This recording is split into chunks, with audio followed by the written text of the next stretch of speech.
നമ്മുടെ തന്ത്രത്തിൻ്റെ ഡിവിഷൻസിനെ കുറിച്ച് നമുക്ക് നോക്കാം. ഒരുപാട് ഡിവിഷൻസ് പല രീതിയിൽ പറയുന്നുണ്ട്.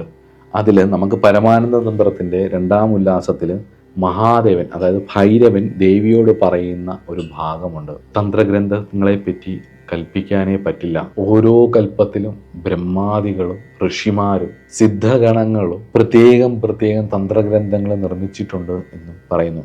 മഹാദേവൻ പാർവതിക്ക് ഉപദേശിച്ചു കൊടുത്ത തന്ത്രങ്ങളെ ആഗമങ്ങൾ എന്നും ദേവി തിരിച്ച് ഉപദേശിക്കുന്ന തന്ത്രങ്ങളെ നിഗമങ്ങൾ എന്നുമാണ് പൊതുവിൽ പറയുന്നത്. ഇനി ഒരുപാട് ഡിവിഷൻസ് ഉണ്ട് കേട്ടോ. ഞാൻ ഓരോ ഗ്രന്ഥങ്ങളിലും പറയുന്ന രീതിയിൽ പറയാം. സൃഷ്ടി, സ്ഥിതി, പ്രളയം, ഉപാസന, പുരസ്ചരണം, ദേവപൂജ, കാര്യസിദ്ധികളെക്കുറിച്ച് പറയുന്നത്, ഷഡ്കർമ്മങ്ങളെക്കുറിച്ച് പറയുന്നത്, ധ്യാന യോഗക്രമങ്ങളെക്കുറിച്ച് പറയുന്നത്, തന്ത്രശാസ്ത്രത്തിൽ പറഞ്ഞിട്ടുള്ള ആധാരചക്രങ്ങളെയൊക്കെ ബേസ് ചെയ്തിട്ടുള്ള ധ്യാന യോഗക്രമങ്ങളെക്കുറിച്ച് പറയുന്നത്. ഇതൊക്കെ പൊതുവെ ആഗമത്തിൻ്റെ ഒരു സ്വഭാവമായിട്ടാണ് പണ്ഡിതന്മാർ പറയുന്നത്.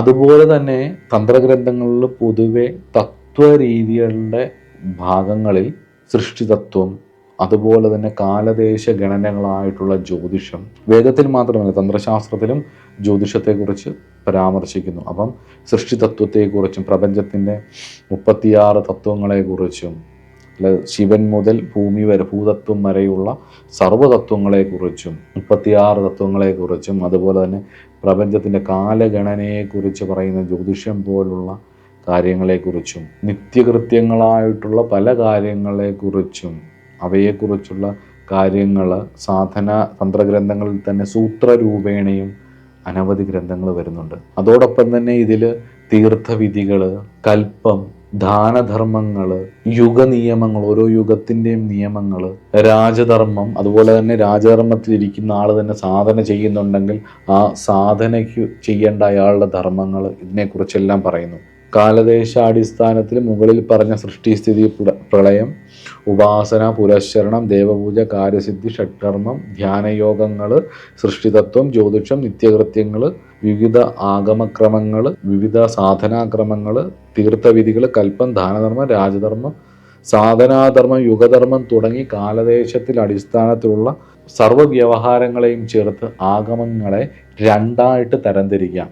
വിഷയങ്ങളെ ബേസ് ചെയ്ത് ബാഹ്യമായ മെറ്റീരിയലായിട്ടുള്ള സബ്ജക്റ്റുകളെ ബേസ് ചെയ്തിട്ടുള്ള സദാഗമങ്ങളെന്നും ആന്തരികമായിട്ടുള്ള നിർഗുണോപാസനകളെ ബേസ് ചെയ്തിട്ടുള്ള ആഗമങ്ങളെ നിർഗുണാഗമങ്ങളെന്നും പറയുന്നു. ഇതുമായിട്ട് ബന്ധപ്പെട്ടിട്ട് ഗണനം ചെയ്യാൻ പറ്റാത്ത രീതിയിലുള്ള തന്ത്രഗ്രന്ഥങ്ങൾ ഉണ്ട് എന്ന് പറയുന്നു ആചാര്യന്മാർ.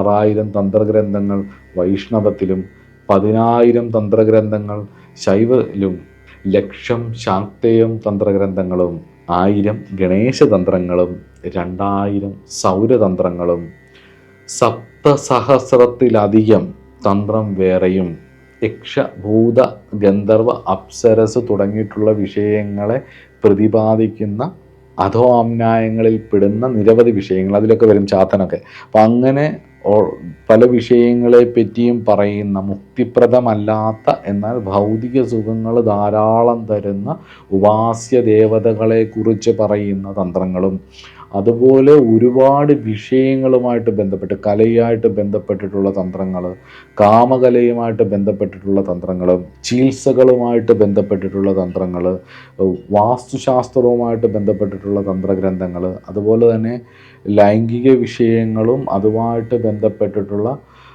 പല തന്ത്രഗ്രന്ഥങ്ങളും, അങ്ങനെ ഭൗതികപരമായിട്ടുള്ള അനവധി വിഷയങ്ങളെക്കുറിച്ച് പറയുന്ന തിട്ടപ്പെടുത്താൻ പറ്റാത്ത അത്ര തന്ത്രഗ്രന്ഥങ്ങൾ ഓരോ ദേശത്തിനനുസരിച്ചും ഉണ്ടായിട്ടുണ്ട് എന്ന് പറയപ്പെടുന്നു. ഇതിൽ അവൈലബിൾ ആയിട്ടുള്ള പല ഗ്രന്ഥങ്ങളിലും പറയുന്ന ഈ ഡിവിഷൻസ്, ക്ലാസിഫിക്കേഷനിൽ തന്നെ ഭയങ്കര പരസ്പര വൈരുദ്ധ്യങ്ങളുണ്ട്. അതിൽ പ്രധാനപ്പെട്ട ഒരു കാര്യം എന്ന് പറയുന്നത്, ഇപ്പം കാശ്മീര ശൈവ സമ്പ്രദായം, കാശ്മീര ശൈവിസം എന്ന പേര് വന്നത് തന്നെ അടുത്ത കാലത്താണ്. JC ചാറ്റർജിയുടെ കാലത്തിന് ശേഷമാണ് അതങ്ങനെ വരുന്നത്. പക്ഷെ നമുക്കിപ്പം കാശ്മീര ശൈവ സമ്പ്രദായങ്ങളെക്കുറിച്ച് പറയുമ്പം ദുർവാസാവുമായിട്ട് ബന്ധപ്പെട്ടിട്ടുള്ള പല കാര്യങ്ങൾ പറയുന്നുണ്ട്. അപ്പം അത് നമുക്ക് ആ സമയത്ത് വിശദമായിട്ട് പറയാം. കാശ്മീര ശൈവ സമ്പ്രദായത്തെക്കുറിച്ച് പറയുമ്പോൾ പറയാം.